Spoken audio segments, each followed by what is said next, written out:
своими жалобами и предложениями. Они касались отсутствия узкопрофильных специалистов в Оренбургской больнице. Также в течение длительного времени отсутствует врач-циногор, и часть посетителей обратилась по поводу вопроса трудоустройства.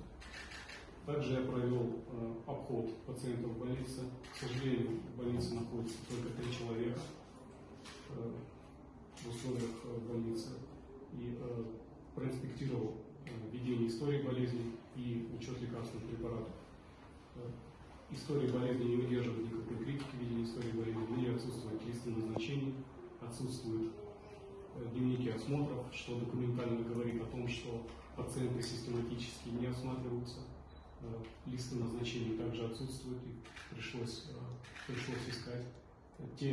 Посмотрел также архивные истории болезни, имеют те же самые дефекты. То есть, и я могу говорить о том, что ведется учет препаратов с серьезными значительными